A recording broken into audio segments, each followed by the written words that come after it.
6절, 7절, 8절 읽도록 하겠습니다. 그들이 모였을 때 예수께 여쭈어 이르되 주께서 이스라엘 나라를 회복하심이 이때이니까 하니 이르시되 때와 시기는 아버지께서 자기의 권한에 두셨으니 너희가 알 바 아니요 오직 성령이 너희에게 마시면 너희가 권능을 받고 예루살렘과 온 유대와 사마리아와 땅끝까지 이르러 내 증인이 되리라 하시니라. 아멘. 네, 이 시간은 회복되는 나라의 증인, 네, 이라는 제목으로 함께 예배 말씀 듣도록 하겠습니다. 먼저 회복되는 건데 무엇이 회복되냐?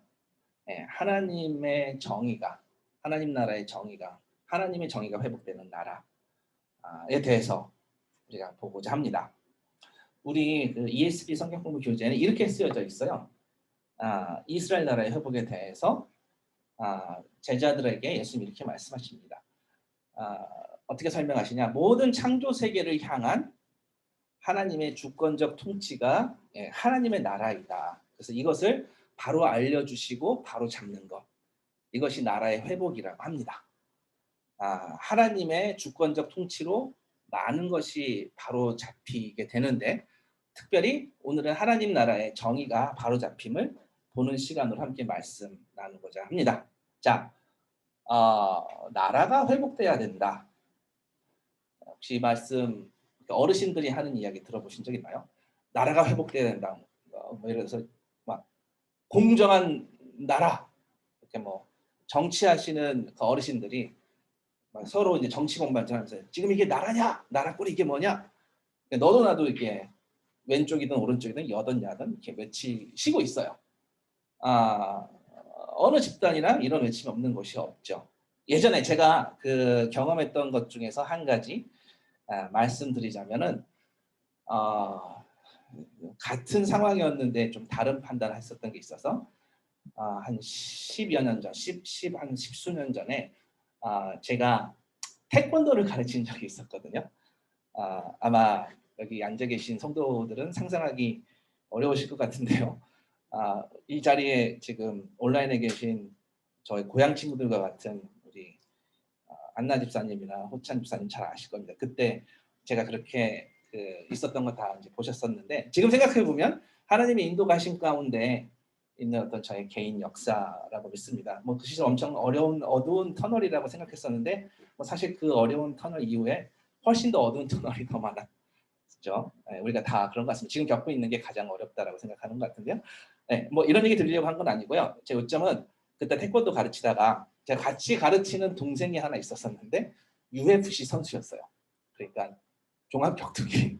그래서 우락부락하고 거의 그냥 딱 보면은 뼈도 못 추리겠다 싶은 사람이 있었거든요. 네. 그러니까 나이는 어린데 보면은 제가 보자마자 위축돼 갖고 막 형님 그래야 될 것 같은 그런 동생이 하나 있었습니다. 우리가 그 태권도 가르치다 보면은 디서플린 해야 될 때가 있거든요. 이게 무슨 말이냐? 훈육해야 될 때가 있어요. 근데 같은 훈육을 했는데 제가 했을 때는 아무런 오해 없었는데 그 친구가 훈육할 때는 굉장히 항의를 받았었던 적이 있었거든요. 네, 뭐 이렇게 여러분 아시는 분 뭐 있을 수도 있지만 태권도의 꽃은 뭘까요?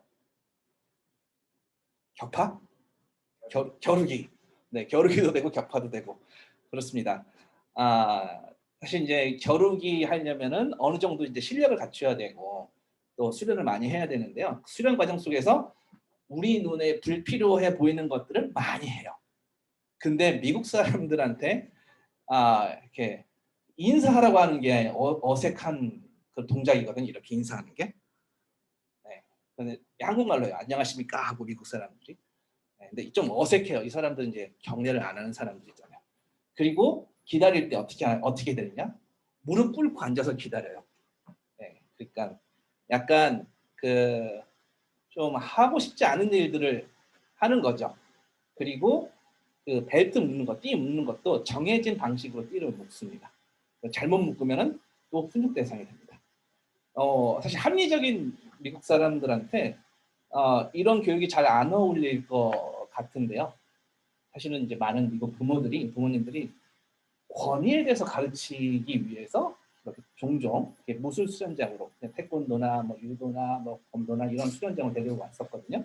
이렇게 무술 수련하는 것 외에는 이런 걸 권위에 대해서 배우는 기회가 많지 않기 때문에 아무튼 그렇게 온 학생들 중에서 어떤 한 학부모님이 있었었는데 제가 그 푸시업 시켰을 때는 아무 말도 안 하는데 이 동생이 푸시업을 시키면은 이거 너무 감정적으로 푸시업 시킨다 뭐 이런 항의가 들어오는 거예요.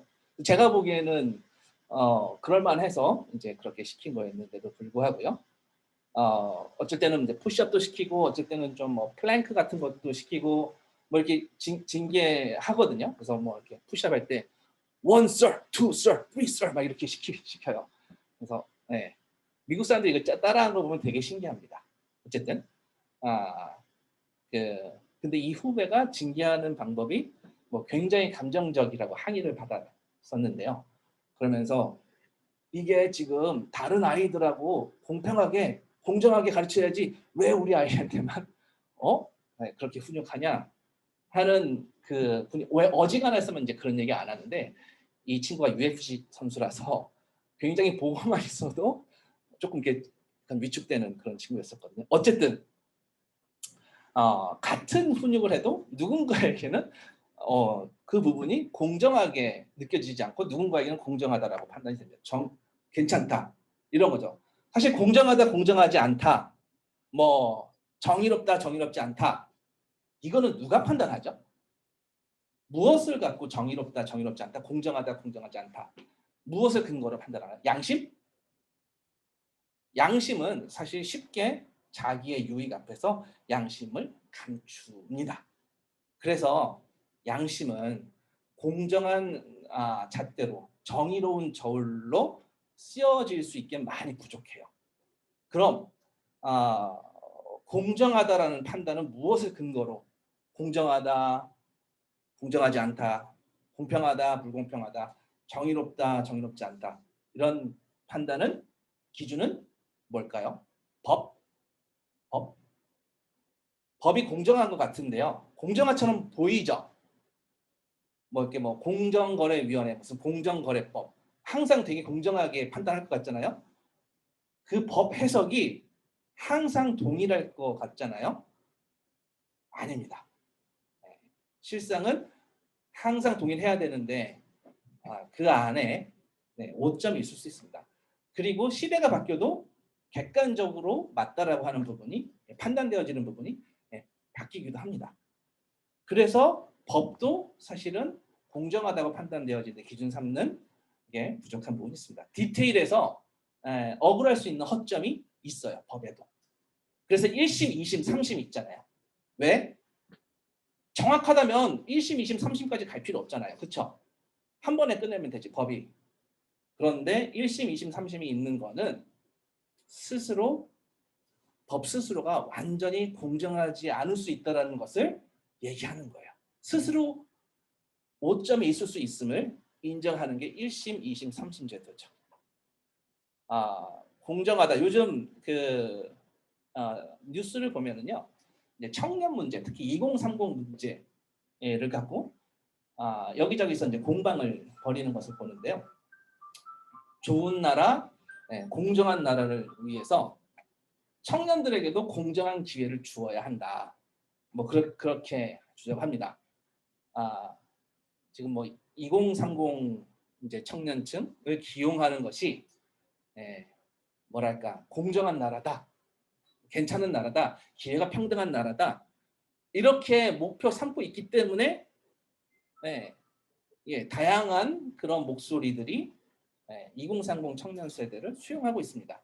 어른들은 어떤 그런 뭐 꼰대 정치하지 말자고 뭐 기득권으로 청년들을 누르는 것 압박하는 건 공정하지 않다고. 그래서 어떤 당에서는 공정하게 기회를 주고 굉장히 괜찮은 당처럼 보이기 위해서인지 모르겠지만 30대가 당대표가 나오게 되었고요. 그래서 그것이 공정한 경쟁이었고 또 뭐 젊은 층에 희망이 있었다. 뭐 이렇게 얘기하시는 분들이 있었어요. 근데 똑같은 비슷한 상황을 청와대에서 젊은 20대 비서관을 세우니까 뭐라고 하냐면 상대적 박탈감을 느낀다. 누구는 줄 잘 서서 벼락 발탁되고 이거 너무 불공정한 거 아니냐. 이렇게 말하더라고요. 자, 동일한 선상에서 출발했습니다. 청년들에게 동일한 기회를 줘야 된다. 2030 세대를 살려야 된다. 그들에게도 기회를 줘야 된다. 뭐 물론 내용을 면밀하게 살펴보면은 이런 말 좀 이해는 좀 됩니다만 뭐 선거 치러서 대표된 사람과 뭐 지명돼서 비서관 된 사람은 다른 경우니까 어쨌든 같은 선상에서 2030을 좀 기회를 준다라는 선상에서 공정함을 얘기했었습니다. 자, 한 가지 2030층을 기용하는 것도 우리가 공정하다, 공정하지 않다를 이 편과 저 편에서 나눠서 얘기하고 있습니다. 공정한 나라, 나라다운 나라, 기회가 평등한 나라, 뭐 이렇게 기용한 것인데 그 평등의 정의를 쫓아 나온 결과인데 한쪽에는 공정하다, 다른 쪽에는 뭐 공정하지 않다, 박탈됐다, 기회가 박탈됐다, 뭐 이게 나라냐, 뭐 이렇게 외칩니다. 나라의 정의가 회복돼야 된다. 공평함이 평등함이 바로 서야 된다. 그러면서 다들 나라가 어떻게 통치되어야 한다. 뭐 차별함이 없어야 된다. 모두가 균등하게 평화를 맛볼 권리가 있다. 이런저런 소리가 있어요. 자, 결국 이런저런 평화의 소리를 외치는데 결국 사실은요. 가장 평화로운 나라는요. 역설적으로 이런 법치주의, 민주주의가 아니라 가장 강력한 자가 가장 권위 높은 자가 쉽게 말해 왕이 치리하고 통치하면서 그 왕의 한 가지 정의를 실현하고 그 피통치자들이 온 백성이 온 나라가 그 정의를 따라갈 때입니다. 그게 역설적으로 평화가 유지되는 거죠. 나중에 자세히 설명할 시간이 있으면 좀 정확하게 이 부분 다뤘으면 좋겠는데 오늘 가장 회복해야 할 나라는 하나님의 나라라는 것을 말씀드리고 싶고요. 하나님의 정의가 회복되는 것에 초점 맞춥니다. 개인의 상대적인 가치관에 의해서 이랬다 저랬다 정의가 바뀌는 이 땅 나라의 정의가 아니라 정의의 원본, 진짜 정의로움의 원본, 그 원래 모습을 창출해내신 그 하나님 나라의 정의, 그것이 회복되는 것을 보고 오늘 어떻게 회복되었는지 그리고 그 회복된 것을 어떻게 증인이 되는지를 보려고 합니다. 자, 이 땅에서 정의가 회복되고 나라다운 나라를 그렇게 나라다운 나라라고 부르려면 진짜 왕이신 하나님 한 분만이 사실은 하나님의 그 나라가 이 땅 회복되는 것만이 유일한 방법이에요. 우리는 그것을 잘 알고 있어요. 민주주의, 법치주의라는 용어가 현대 통치 개념으로 많이 나오는데요. 성경은 민주주의인가요? 법치주의인가요? 아니죠. 왕정주의죠. 왕이 다스립니다. 자세히 다룰 수 있는 시간이 있으면 좋겠지만 왕정주의라고 우리는 받아들였습니다. 하나님의 왕국, 하나님의 통치를 받아들이는 것. 하나님 나라의 그 통치가 원래 선포된 그대로 회복되는 것. 그것이 하나님 나라의 정의가 회복되는 거죠. 그리고 그것을 증언하는 증인에 대해서 같이 말씀 나누고자 하는데요. 본문 말씀 6절, 1장 6절. 그들이 모였을 때 예수께 여쭈어 이르되 주께서 이스라엘 나라를 회복하심이 이때니까. 자, 6절에 이 본문 말씀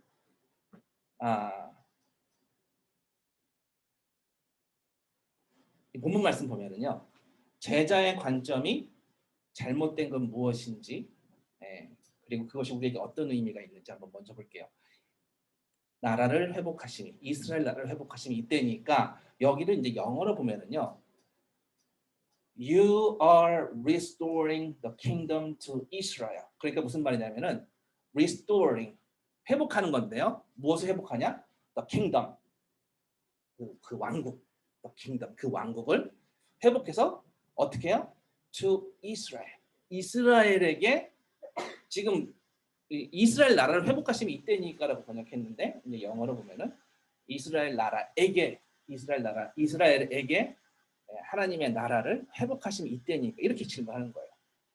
자, 앞에 보시면 3절에 1장 3절에 그가 고난 받으신 후에 또한 그들에게 확실한 많은 증거로 친히 살아계심 나타내사 40일 동안 그들에게 보이시며 하나님 나라의 일을 말씀하시니라. 하나님 나라의 일. 여기 지금 3절에 하나님 나라의 일을 예수님이 40일 동안 그들에게 보이시며 말씀하셨어요. 자, 유대인들에게 하나님의 나라는 무엇이었을까요? 당시에. 유대인들에게 하나님의 나라. 예수님 당시에. 자, 그 당시에는 이제 다니엘서에서 그 역사적인 기반을 삼는데요. 예수님이 오시기 600년 전에 다니엘한테 주셨던 말씀을 근거 삼거든요. 다니엘서 2장 44절인데요. 이렇게 적혀있습니다. 이 여러 왕들의 시대에 하늘의 하나님이 한 나라를 세우시리니, 하나님이 한 나라를 세우시리니 이것은 영원히 망하지도 아니할 것이요 그 국권이 다른 백성에게로 돌아가지도 아니할 것이요 도리어 이 모든 나라를 쳐서 멸망시키고 영원히 설 것이라 라고 다니엘서에 선포가 되어 있습니다. 당시에 바벨론이라는 최강국의 세계 최강국의 그 손에 넘어간 유대인은요, 바벨론을 쳐서 멸망시킬 하나님 나라를 그때부터 유대인들 기다렸었던 것이었어요. 그때부터 예수님 때까지 이 말씀을 근거로 하나님 나라에 대한 그 꿈을 키워왔던 것이죠. 그래서 당시에 지배 세력이었었던 로마 제국, 예수님 당시에 지배 세력이었던 로마 제국을 몰아내고 유대 주권의 회복과 다윗 왕국의 다시 놀라운 그 영광을, 그 재부흥을 안겨주는 그런 정의를 목말라 했죠. 어떤 정의요? 철저하게 현세적이고 철저하게 정치적인 의미고 그런 정의의 왕국이었어요.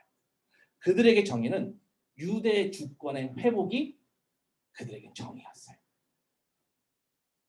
유대인들이 예수님에게 처음 열광했었던 이유는 왜냐? 이 왕국이, 메시아의 왕국이 예수님을 통해서 가능할 거라고 생각했던 거였거든요. 그것은 잘못된 기대였어요. 그래서 그 기대가 그 기대에 부합한 메시아가 아니라 다른 메시아인 것을 알고, 한마디로 내가 원하는 왕이 아닌 것을 알고 유대인들은 고소를 해요. 그래서 그들이 추구했던 정의는 뭐예요? 그들이 추구했던 정의는 나한테 힘과 권세를 보태는 나에게 유익한, 그것이 그들에겐 정의였어요. 내 편이 되어주는 거죠. 힘을 나한테 주고. 우리가 예수님 바라보면서 예수님이 이런 왕이었으면 좋겠다 하면서 개인적인 바람을 투영할 때 그 결말은 항상 예수님을 비난하는 위치가 됩니다. 유대인들처럼요. 오늘날도 마찬가지예요. 이제 교회 안에서도 그래요. 이 부분도 참 할 메시지가 많은데 그냥 넘어가겠습니다. 빌라도가 유대인의 왕이냐고 예수님한테 물었죠. 요한복음에 이렇게 적혀 있습니다. 18장에 36절에 예수님한테 네가 유대인의 왕이냐라고 물었을 때 예수님이 뭐라고 대답하시냐면 내 나라는 이 세상에 속한 것이 아니니라. 만일 내 나라가 이 세상에 속한 것이었더라면 내 종들이, 천사들이 싸워서 나로 유대인들에게 넘겨지지 않게 하였으리라. 이제 내 나라는 여기에 속한 것이 아니니라. 무슨 얘기예요? 너희들이 생각하는 그 나라와 완전 다르다는 거죠. 완전 다르다는 거예요. 너희들에게 정의로운 나라는 너희들에게는 옳고 그름이 중요한 것이 아니라 너희에게 이득이 되는지 피해가 되는지 손해가 되는지 그것이 너희들에게 정의잖아. 이런 논리인데 예수의 나라는요. 이 세상에 그 어떤 나라와 그 어떤 집단과 같지 않으시다는 겁니다. 하나님이 마치 이 피조세계에 그 어떤 존재와 공통된 부분이 없으셨던 것처럼 하나님의 나라는, 예수님의 나라는 예수님의 정의는 이 땅에서 추구하는 정의와 다르다는 거죠. 그냥 유일무이한 그 정의로운 하나님이 통치하시는 그 나라. 그 나라가 달라도 얼마나 다르냐면요. 예수님이 체포당하셨을 때 겟세마네 동산에서 베드로가 칼을 휘둘렀죠. 칼을 휘둘렀습니다. 마태복음 26장에 나오는 기사인데 52절에 이에 예수께서 이르시되 베드로한테 내 칼을 도로 칼집에 꽂으라. 칼을 가지는 자는 다 칼로 망하느니라. 너는 내가 내 아버지께 구하여 지금 12군단 더 되는 천사를 보내시게 할 수 없는 줄로 아느냐? 베드로에게 이렇게 말씀하셨습니다. 잡히시던 날 밤에. 보세요. 1개 군단은요. 병력이 6,000명인가 뭐 6,200명인가 그렇습니다. 12군단이면은 네. 7만 몇천 명이겠죠. 어마어마한 규모입니다. 그런데 하나님의 나라는 숫자로 그 군단으로 하지 않습니다. 이 땅의 나라는요. 칼로, 힘으로, 숫자로 대변되는 나라죠. 힘과 권력으로 폼을 잡는 나라입니다. 그래서 그 나라의 정의는 다시 칼로 망하는 세상은 그렇게 칼로 흥한 자는 칼로 망한다. 힘으로 흥한 자는 힘으로 망한다. 예수님의 나라는 그런 나라가 아니라는 거예요. 그 나라의 정의는 칼이 아니고요. 그 나라의 정의는 군사력이 아니고 그 나라의 정의는 숫자가 아니라는 거죠. 오늘 본문의 사도행전 하나님 나라의 일을 말씀하실 때 예수님이 제자들과 나눈 대화이죠. 주께서 이스라엘 나라를 회복하심이 이때니까 나라를 회복해서 이스라엘에게 주는 걸 말씀하시는 거죠. 이스라엘에게, 영문에는 이스라엘에게, 우리 민족에게, 우리 가족에게 내 삶에 회복된 그 하나님의 정의를 주시는 거,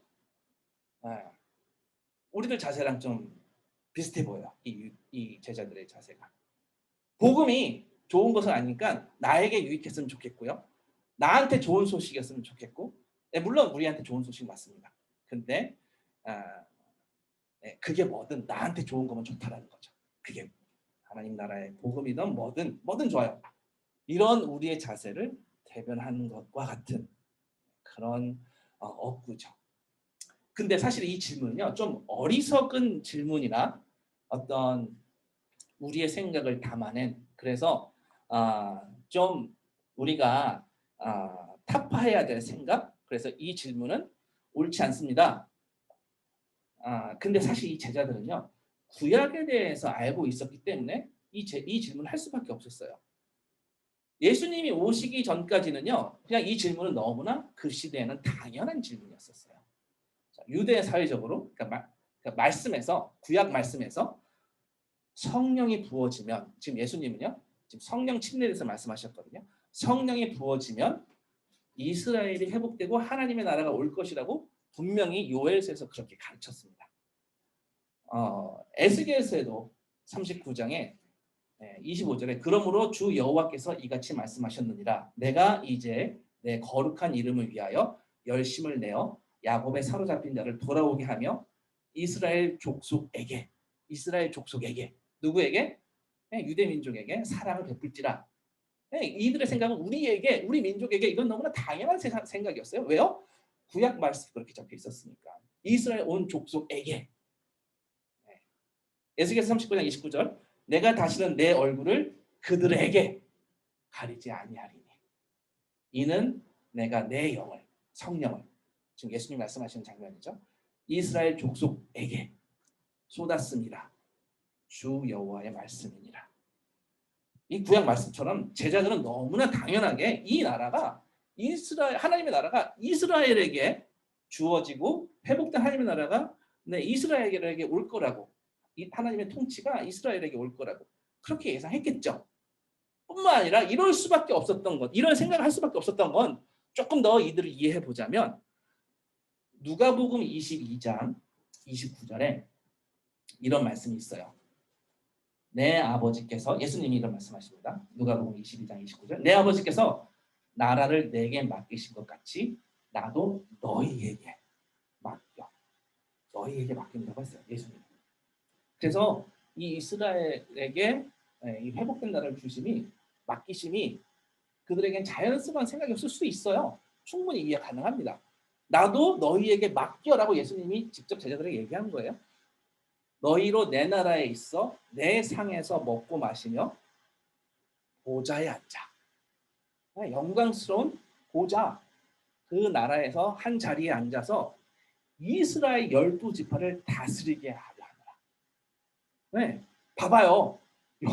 여러분 같으면 이렇게 제자들처럼 질문 안 했을 것 같아요? 나라가 회복된 나라를 이스라엘에게 주는 것이 이때입니까? 이렇게 질문 안 했겠냐고요. 당연히 질문했겠죠. 예수님도 그렇게 말씀하셨으니까. 네. 보좌에 앉아 다스리게 하려 하노라 라고 했잖아요. 예수님이. 그래서 어쩌면 제자들은 이 상황에서 무엇을 생각했을 것 같아요? 예수님을 못 받게 한 그 이스라엘 12지파를 심판하려고 했었을 것 같아요. 네. 그 힘이 있다라고 생각했었죠. 그리고 나서 예수님의 위대한 왕국을 세우는데 이것이 회복돼서 이스라엘 민족에게, 우리 민족에게 주시는 걸로. 그래서 거기에서 그 제자가 혁혁한 공을 세웠다고 그렇게 말하고 싶었을 거예요. 그리고 아주 성대한 대관식을, 왕국의 예수님의 대관식을 예상했을 수도 있죠.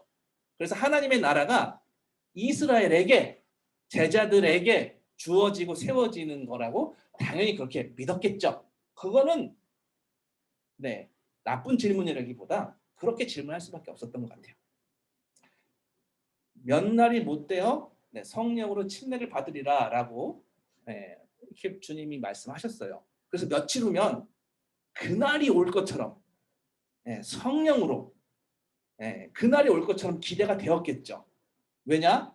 그날이 마지막 때라고 구약성경에서 가르쳤거든요. 그러니 제자들이 그렇게 물어봤을 거예요. 주님, 그 나라가 회복되는 것이, 그 킹덤이, 그 나라가 이스라엘에게 회복되는 것이 지금인지, 이거는 너무나 당연한 질문이었을 것 같습니다. 좀 쉽게 제자들의 이 질문을 좀 그렇게 질문하면 안 되지, 멍청한 질문으로 이렇게 몰아가는 경향이 있는데요. 저는 아닌 것 같아요. 자, 3절부터 1장 3절에 그가 고난 받으신 후에, 사도행전 1장 3절에 또한 그들에게 확실한 많은 증거로 친히 살아계심을 나타내사 40일 동안 그들에게 보이시며 무엇을 말씀했다고요? 하나님 나라의 일을 계속 말씀하셨던 거예요.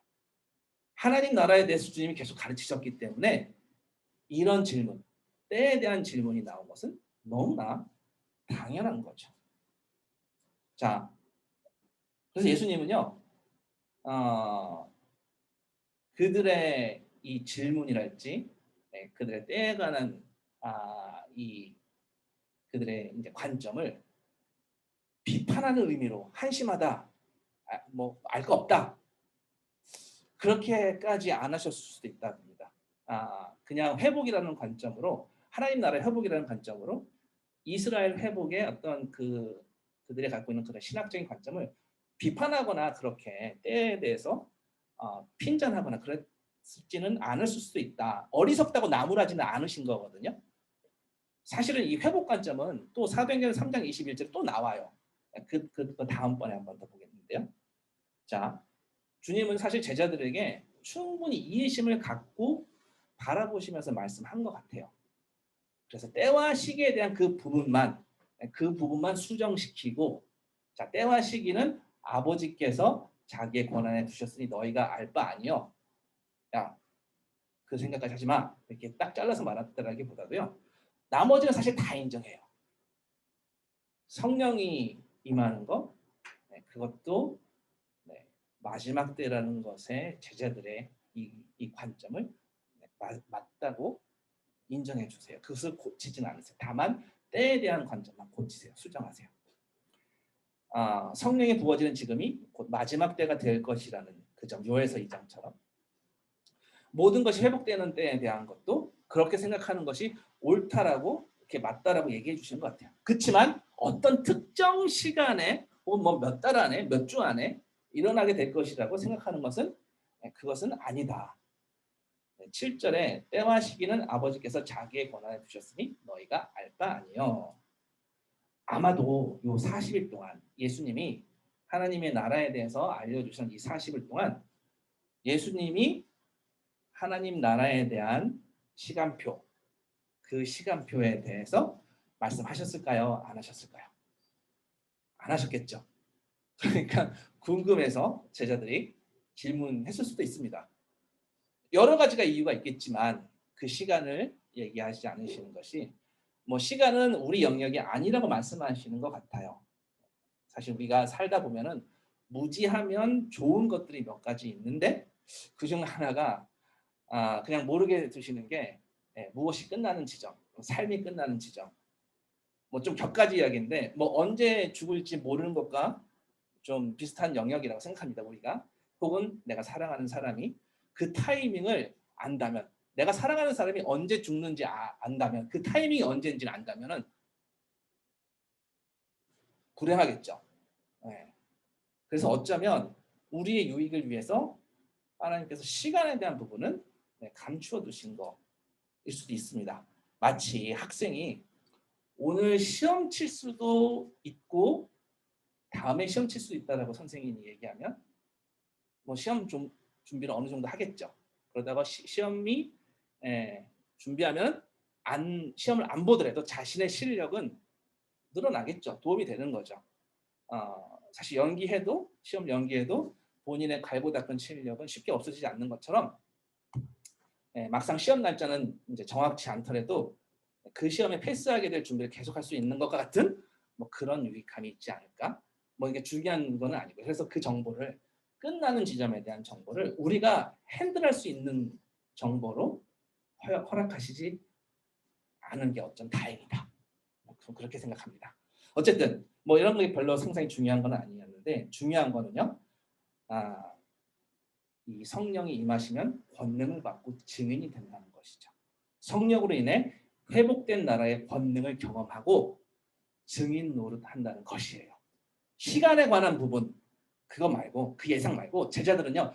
그 나라가 와서 임해서 이제까지 뒤바뀌었던 정의가 바로 잡히고 그 하나님 나라의 증인이 될 거라는 그 관점 자체는 예수님이 인정하시는 거예요. 시간에 대한 관점 말고. 자, 어떤 정의? 하나님 나라의 어떤 정의? 그 정의는 하나님이 창조 전부터 갖고 있으셨던 하나님의 올곧으심이에요. 하나님의 바르심이에요. 하나님의 의로우심이에요. 뭐 우리가 오늘 이 설교의 답부터 말씀드리자면 그 하나님의 의로우심, 그 righteousness of God은 하나님의 의는 예수 그리스도 안에만 있는 거예요. 이것만 우리가 견지하면 됩니다. 그런데 제가 그 부분을 조금 더 보충 설명을 드리겠습니다. 제가 초두에 정의에 대해서 잠시 나누었었죠. 정의를 누구나 다 정의를 외쳐요. 그런데 이 땅에서 외치는 그 정의들이 서로의 이익에 충돌이 될 때는 내가 맞다, 네가 맞다. 그런 법적 공방도 하게 되고 정치 공방도 하게 되는 것처럼 정의를 어떻게 붙잡느냐, 그것을 어떻게 구현하느냐가 한 나라가 존재하는 목적이라고도 해요. 정의를 실현하는 것이 한 나라의 존재 목적이라고도 합니다. 근데 아까 우리가 살펴봤던 것처럼 그 나라가 이 땅에서 그 나라가 그 사람들끼리도 정의를 하나로 규정할 수 없고 만약에 계속해서 변한다면 사실 이게 얼마나 웃긴 일이에요. 근데 우리는 항상 맹목적으로 그냥 정의를 부르짖습니다. 이게 맞다고. 공정한 나라는 이거야. 정의로운 나라는 이거야. 정의로운 사회는 이거야. 더 나은 사회, 정의로운 나라. 사실 절대적인 정의를 아무도 확신하고 아무도 불변하는 정의를 외치는 자는 사실은 없습니다. 누구도 정확하게 측정할 줄 몰라요. 정확하게 측정할 줄 몰라요. 그러면 정의를 누가 측량하냐고요. 성경은요. 진리이신 예수만이 유일한 측량줄이라고 하세요. 근데 사람은요. 사람 쪽에서는 이 측정이 자기의 측량이 공정하다고 주장은 하지만 사실 이 측정은요. 저마다 사람마다 각각이 다 달라요. 그러면 무엇이 정의인지 무엇이 불의인지 우리 쪽에서는 규정할 수 없어요. 그래서 이 땅에서는 어떻게 정의를 추구하죠? 더 좋은 정의를 어떻게 추구하죠? 방법이 사실은 없어요. 사람들이 보기에 더 많은 사람들이 보기에 더 괜찮아 보이는 거. 이게 민주주의 원칙이잖아요. 더 문제 없어 보이는 걸 추구하죠. 그래서 여러 사람의 유익을 구하는 것, 더 많은 사람의 이익을 위해서 추구하는 것이 정의라고 합니다. 우리 교재, ESV 교재, 이스라엘 나라의 회복에 대해서 뭐라고 써 있는지 아까 말씀드렸던 것처럼 모든 창조 세계를 향한 하나님의 주권적 통치가 하나님의 나라이고 이것을 바로 알려주시고 잡는 것. 그것이 나라의 회복이라고 했잖아요. 하나님의 주권적 통치로 많은 것이 바로 잡히는데 특별히 하나님의 나라의 정의가 바로 잡힌 걸 보는 것이 사실 이스라엘 나라의 회복에 오늘 우리가 주어진 이 본문에서 더 면밀하게 살펴봐야 되는 부분이에요. 사람들 보기에가 아니고 하나님의 통치로 하나님에 의해서 그분의 정의를 회복하는 것. 그래서 답부터 얘기하자면요. 우리 쪽에서 할 수 있지 않는 부분이에요. 예수가 오셔야지 할 수 있는 부분이에요. 하나님의 나라는요.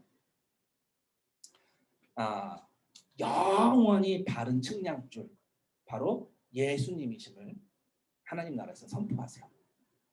우리가 이따 결론으로 말씀할 거지만 자 성경은요. 예수 있는 쪽, 예수 가진 쪽이 선이고 그렇지 않은 쪽이 악이래요. 예수 있는 쪽이 정이고요. 예수 없는 쪽이 불이래요. 레위기 19장 36절에 공평한 저울에 대해서 나옵니다.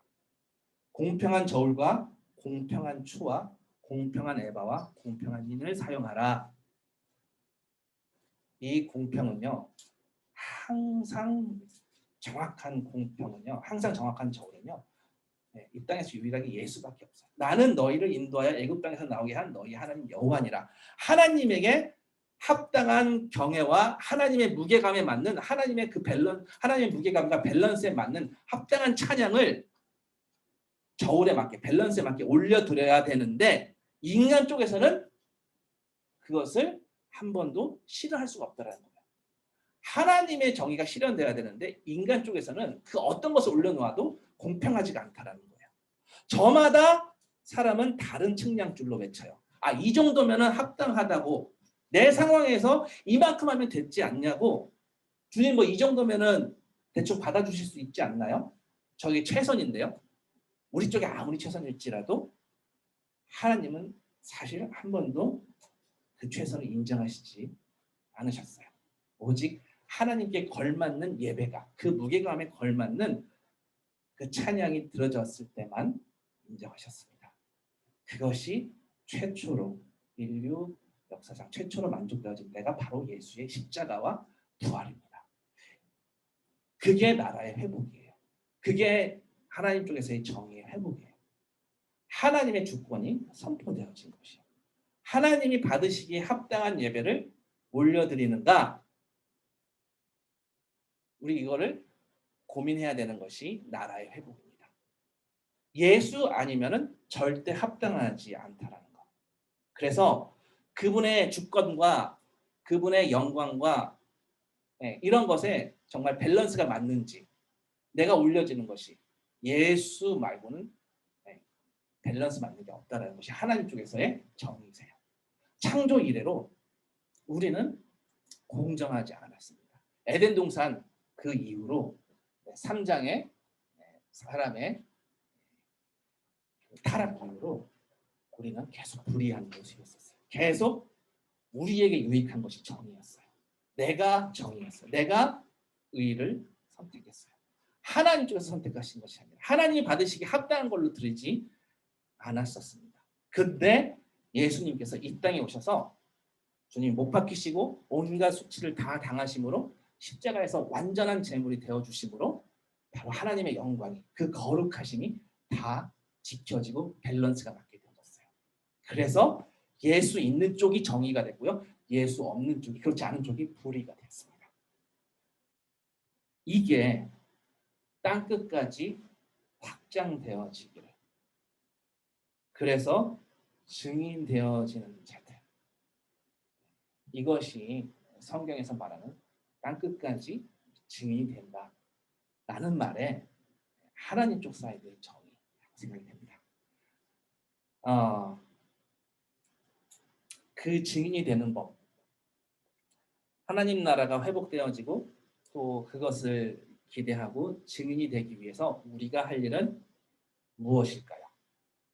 그리고 그 땅끝까지 하나님 나라가 이 하나님 나라의 정의가 확장되어지는데 나는 어떻게 증인이 되나요? 이게 사실 또 중요한 질문이에요. 어떻게? 사실은 없어요. 하나님께서 하시는 거예요. 그런데 여기서 하나님이 하시니까 내가 할 일이 없는 게 아니고요. 그 하나님을 더 갈망하고 더 소망하고 그 하나님 나라의 정의를 더 믿고 싶고 그 소망이 선포되어지는 것을 하나님 쪽에서는 증인이 되는 것으로 증인이 되는 증인 집단으로 인정해 주세요. 그거는 이제 바울의 빌립보서를 보면 정확하게 선포가 되어졌는데 이 부분은 우리가 오후에 또 커버하도록 하겠습니다. 잠시 기도하시겠습니다.